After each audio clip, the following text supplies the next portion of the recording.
Eugene, a very successful and eventful trip over to Shenzhen in China. First of all, Kai, you've got to be happy with that performance.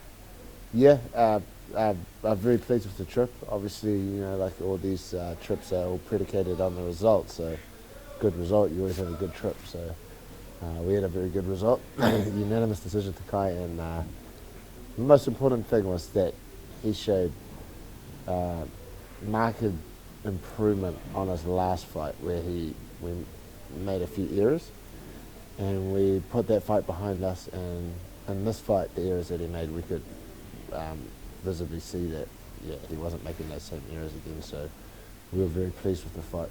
Yeah, very pleased. He was up against a black belt jiu-jitsu player, and he was in a pretty awkward position early on in the fight, but kept his composure and made a good escape. Yeah, I mean, Mark De La Rosa put some early pressure against Kai, especially against the cage there, and we knew what he was hunting for. He was hunting for Kai's back. Kai protected his back well, and the most important thing is he didn't panic. Mm.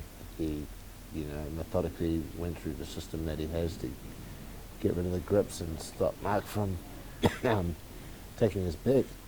But I mean, that's just pure experience. Yeah. When you do that from the age of 12 or whenever he started, 13, 14, till now, till he's a young man.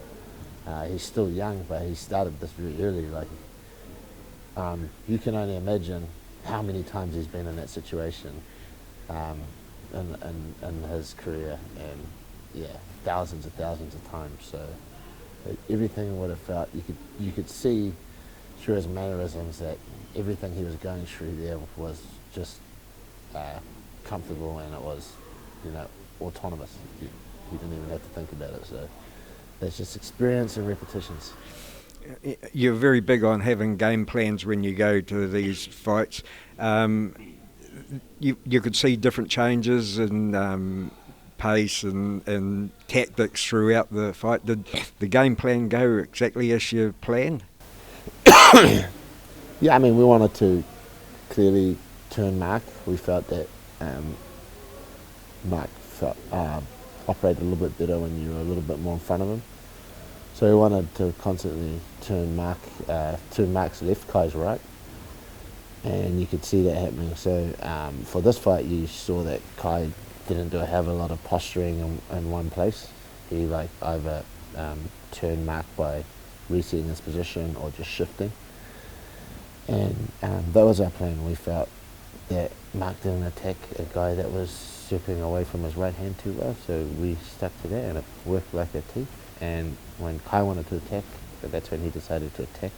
In the first round, Kai had to be reminded of the game plan a little bit, and in the second round you see that he went back to throwing a more diverse attack, which was the key that we had to get away from last time, whereas the attack wasn't very diverse, it was just all boxing. We worked a lot of kicking for this, and we had the right leg going inside left kick. We had variations of the right hand. Those kicks help disguise other attacks. So, the game plan we felt was good, and for the most part, we didn't have to change it many times. The original game plan worked well. He talked after the fight. He wants to fight in Melbourne. Is that a possibility, or do you think that'll be a little bit longer down the track? Yeah, well, he did.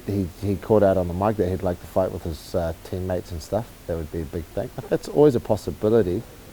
It's always a possibility. And actually, when we were coming home and walking out the tunnel, we passed Dana White, and he stopped, and he was like, he said to the kid, "Oh, so you want to be on that Melbourne card?"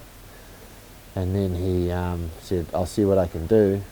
And he gave Kai his personal number. He said, "In a couple of days, just text me to remind me of this conversation, and I'll do my best to get you on that card." So you don't normally get the privilege of Dana helping you get on a card, but you never do. So that's a positive sign that he can get on that card.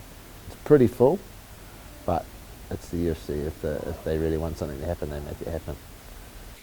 Well, when you left, you told me that you had another mission as well, and that was equally as important in your mind, and that was to try and get Brad signed to the UFC, Brad Riddell. You achieved that mission as well. Yes, I've obviously been in some negotiations with the UFC regarding Brad Riddell. Uh, it was just about getting the UFC to recognise what we all know in this part of the world, and that Brad, excuse me, is one of the best, kickboxers and one of the best MMA fighters in the world, and especially in our region. So it was just, coming to the UFC and selling Brad and letting them know who he is. If they didn't already know, they already knew who he was. And then it was just about, the business side of things, which we had to clear away. And I managed to get that done on a weekend. And that gives us 5 weeks for Brad to concentrate. He's already been training, obviously, just in case he did get the call up. But now his mind can kind of rest a little, because he knows that he's going to be fighting on that card. So super proud to have the gym's 5th UFC fighter. I think the country's 6th that's based here, and just super proud, and over the moon. Yeah, nobody deserves it more than Brad does. Is their opponent been announced? No opponent yet, but to TBC to be confirmed. But no one deserves it more. Brad's a absolute workhorse, and a lot of people don't know this, but Brad is one of the most avoided kickboxers in the world. So many times we tried to get matches with the bigger names, and they turned them down for one or another reason, or they saw that it was a very high risk fight. Like, you're fighting a very good guy who internationally doesn't have the biggest name, but he's very good. So it became a lose situation. You lose to an unknown guy from New Zealand who's very good. A lot of the top guys weren't willing to take that risk. And then he did manage to get some of the top guys in the ring, and sometimes he beat them and sometimes he lose them. His most notable loss was when he fought Cedric Doumbé, who's the Glory champion right now, and lost on split decision.